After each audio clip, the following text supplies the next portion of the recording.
Hello everyone, आ चुके हैं फिर से एक न्यू वीडियो के साथ। मेरा नाम है अंशु नीरा और सबसे पहले आप सबको दिवाली की ढेर सारी शुभकामनाएं मेरी तरफ से।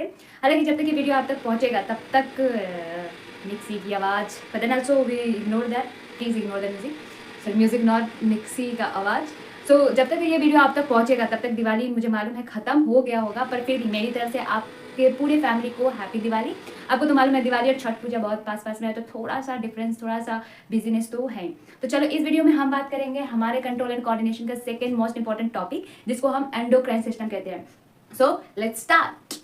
सो देखो, जब भी हम एंडोक्राइन सिस्टम की बात करते हैं तो एंडोक्राइन सिस्टम सुनते ही हमारे दिमाग में आता है हार्मोन, क्योंकि जब हमें एंडोक्राइन सिस्टम पढ़ना होता है मतलब हमें हार्मोन के बारे में पढ़ना होता है। सिर्फ हमारा ब्रेन नहीं है जो कि सारी चीज़ों को कंट्रोल करता है, हमारे बॉडी के अंदर बहुत छोटे छोटे अमाउंट में, बहुत कम अमाउंट में एक लिक्विड भी सिक्रीट होते हैं जिसको हम हार्मोन कहते हैं। तो हार्मोन को हम क्या लिख सकते हैं? इट इज अ फ्लूइड, बोल सकते हैं it is a fluid messenger, it is a fluid messenger which transport message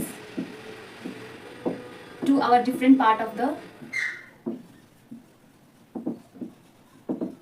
body. तो हम हार्मोन को ऐसा बोल सकते हैं कि ये हमारे बॉडी का वो लिक्विड मैसेंजर है जो कि एक में से इसको दूसरे बॉडी पार्ट तक लिक्विड के या फिर हम बोले फ्लूइड के फॉर्म में ट्रांसपोर्ट करते हैं। जैसे हमने पढ़ा ना, ब्लड के अंदर होता है तो ब्लड के अंदर बहुत सारी चीज़ें फ्लो करती हैं, ठीक उसी तरीके से ब्लड में भी एक लिक्विड फ्लो करता है जिसको हम हार्मोन कहते हैं। और ये हार्मोन ना अपने पास बहुत सारी इन्फॉर्मेशन लेके रखता है और फिर दूसरे पार्ट ऑफ बॉडी तक जाता है, तो वहाँ पे क्या करता है, उस इन्फॉर्मेशन को देता है और वहाँ से हमारा बॉडी ग्रोथ डेवलपमेंट कराना शुरू होता है। तो हार्मोन जो है हमारे बॉडी में बहुत ज़्यादा इंपॉर्टेंट रोल प्ले करता है। अब ये हार्मोन जो है ये ऐसे ही कुछ भी कोई भी सिक्रेट हार्मोन को नहीं कर सकता है, तो हार्मोन को सिक्रीट करने के लिए हमारे बॉडी में बहुत सारी ग्लैंड्स प्रेजेंट होते हैं। सो हार्मोन हमारे बॉडी में ग्लैंड्स के थ्रू सिक्रीट होते हैं। अब ये ग्लैंड क्या होते हैं? It is a tube like structure in our different parts of the body, जहाँ पे ये सारे ट्यूब क्या करते हैं, एक एक लिक्विड सिक्रीट करते हैं जिसको हम हार्मोन कहते हैं। अब ये ग्लैंड जो है वो दो टाइप्स के हो सकते हैं। ये ग्लैंड दो टाइप्स के हो सकते हैं। एक होता है हमारे पास एक्सोक्राइन ग्लैंड, और दूसरा होता है एंडोक्राइन ग्लैंड।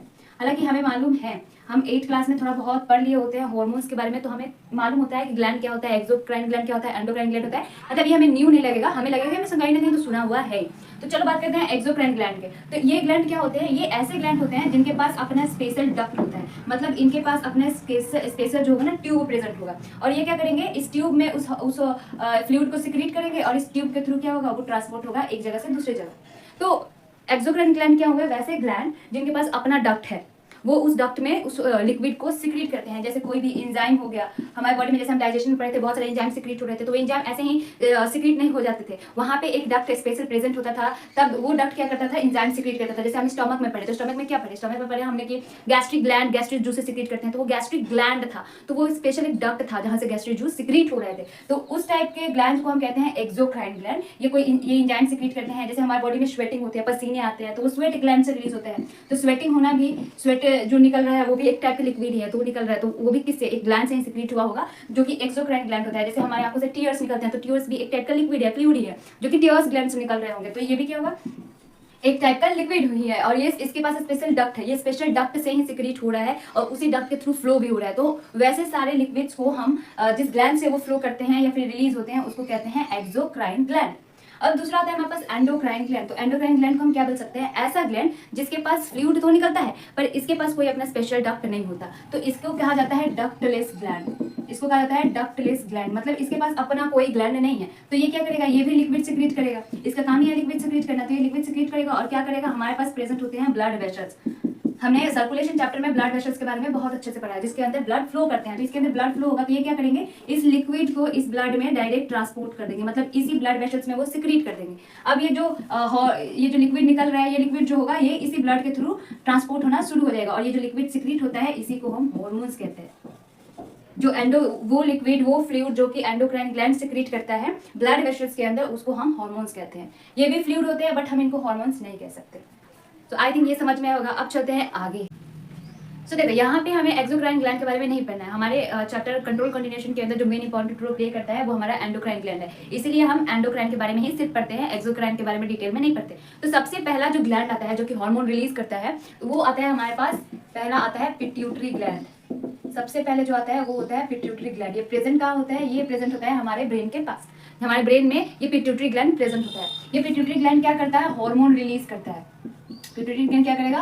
हार्मोन रिलीज करता है। कौन सा हार्मोन रिलीज करता है? उस हार्मोन का नाम है ग्रोथ हार्मोन। कौन सा हार्मोन को कंट्रोल करता है? ग्रोथ हार्मोन का को रिलीज करता है। अब ये सिर्फ हार्मोन रिलीज नहीं करता है, हमने पढ़ा है या फिर हम बहुत लोग जानते भी होंगे, बहुत लोग नहीं भी जानते हैं। पिट्यूटरी ग्लैंड को कहा जाता है मास्टर ग्लैंड। पिट्यूटरी ग्लैंड का एक फेमस नेम है, वो है कि ये मास्टर ग्लैंड है। अब इसको मास्टर ग्लैंड क्यों कहा जाता है? क्योंकि बाकी जितने भी हम ग्लैंड पढ़ेंगे, जितने भी अभी हम पिट्यूटरी ग्लैंड के बारे में जितने पिट्यूटरी ग्लैंड के बाद जितने भी हम ग्लैंड पढ़ेंगे, उन सबको कंट्रोल करने वाला पिट्यूटरी ग्लैंड है। मतलब क्योंकि वो सारे ग्लैंड को कंट्रोल करता है, इसलिए हम उसको पिट्यूटरी ग्लैंड को मास्टर ग्लैंड कहते हैं। या फिर अगर हम बात करें तो पिट्यूटरी ग्लैंड तो सबको कंट्रोल कर, इसलिए मास्टर ग्लैंड कह रहे हैं। पिट्यूटरी ग्लैंड को कौन कंट्रोल करता है? तो इसको कंट्रोल करता है, इट इज कंट्रोल्ड बाई एक हमारे पास ब्रेन का पार्ट होता है जिसको हम यहाँ पे पढ़ते हैं, and that is known as hypothalamus. हमने पढ़ा था नर्वस सिस्टम में, जब हम ब्रेन का पार्ट पढ़ रहे थे तो हमने हाइपोथैलेमस के बारे में बहुत अच्छे से बात कर लिया था। तो पिट्यूटरी ग्लैंड को कंट्रोल करने वाला कौन है? हाइपोथैलेमस है। अब ये हाइपोथैलेमस कैसे कंट्रोल करता है पिट्यूटरी ग्लैंड को? तो हाइपोथैलेमस जो है वो 2 हार्मोन्स ये भी रिलीज करता है ये नर्वस सिस्टम का पार्ट, पर हम इसको एंडोक्राइन सिस्टम में भी पढ़ते हैं। इसके पास हार्मोन होता है, एक होता है रिलीजिंग हार्मोन, और दूसरा इसके पास होता है जिसको हम कहते हैं इनहिबिटरी हार्मोन। तो हाइपोथैलेमस हालांकि है नर्वस सिस्टम का पार्ट, पर ये भी 2 हार्मोन इसके पास प्रेजेंट होता है, एक होता है रिलीजिंग हार्मोन और दूसरा होता है इनहिबिटरी हार्मोन। रिलीजिंग हार्मोन क्या करता है? जब ये रिलीजिंग हार्मोन निकलेगा और ये पिट्यूटरी ग्लैंड के पास जाएगा, तो पिट्यूटरी ग्लैंड के पास एक मैसेज पहुंचता है कि रिलीज करना है हार्मोन को। तो पिट्यूटरी ग्लैंड क्या करता है? हार्मोन को रिलीज करना शुरू कर देता है। अब मान लो वो हार्मोन ज्यादा सिक्रेट होते गए ज्यादा हो जाएंगे तो भी दिक्कत है, तो उसको रोकने के लिए फिर एक और हार्मोन ये रिलीज करता है जिसको हम कहते हैं इनहिबिटरी हार्मोन। तो ये इनहिबिटरी जैसे ही पिट्यूटरी के पास जाएगा तो हमारा पिट्यूटरी ग्लैंड क्या करेगा? हार्मोन को रिलीज करना बंद कर देगा। तो हाइपोथैलेमस कंट्रोल करता है पिट्यूटरी ग्लैंड को, और पिट्यूटरी ग्लैंड जो है बाकी सारे ग्लैंड्स को, बाकी सारे हार्मोन्स को कंट्रोल करता है, इसलिए इसको मास्टर ग्लैंड कहा जाता है। हालांकि पिट्यूटरी ग्लैंड जो है ये खुद का एक ग्लैंड एक स्पेशल हार्मोन सिक्रेट करता है जिसको हम कहते हैं ग्रोथ हार्मोन। ये पिट्यूटरी ही सिक्रेट करता है और कोई नहीं कर सकता। तो ये growth hormone pituitary gland secrete करता है। ये ग्रोथ हार्मोन का फंक्शन क्या है? ये हमारे बॉडी का ग्रोथ डेवलपमेंट में हेल्प करता है। जो हमारा बॉडी का ग्रोथ होता है, मेंटल ग्रोथ होता है, ये सारे ग्रोथ और डेवलपमेंट ग्रोथ हार्मोन की वजह से ही होता है। तो ये ग्रोथ हार्मोन अब हो सकता है कि ये ग्रोथ हार्मोन मान लो पिट्यूटरी ने ज्यादा सिक्रेट कर दिया, तो ज्यादा सिक्रेट करता है तब हम कहते हैं इसको हाइपर सिक्रेशन। अगर ग्रोथ हार्मोन ज्यादा सिक्रेट हो गया तो हम कहते हैं हाइपर सिक्रेशन। अगर ग्रोथ हार्मोन कम सिक्रेट हो रहा है, मतलब नॉर्मल से कम, नॉर्मल से ज्यादा हो गया तो हाइपर सिक्रेशन, नॉर्मल से कम हुआ तो हम उसको कहते हैं हाइपो सिक्रेशन। तब क्या कहते हैं? Hypo secretion. अब हाइपर सिक्रेशन हुआ तो भी प्रॉब्लम और हाइपो हुआ तो भी प्रॉब्लम। मतलब नॉर्मल ग्रोथ हार्मोन से अगर कम सिक्रेशन हो रहा है तो भी दिक्कत है, क्योंकि ग्रोथ ही नहीं होगा, और अगर नॉर्मल से ज्यादा हो गया सिक्रेशन तो भी दिक्कत है, इंसान बहुत ज्यादा लंबा हो जाता है। तो हाइपर सिक्रेशन में एक हमारे पास डिजीज होते हैं, या फिर हम बोले कि एबनॉर्मल कंडीशन आता है जिसको हम कहते हैं गियाटिज्म।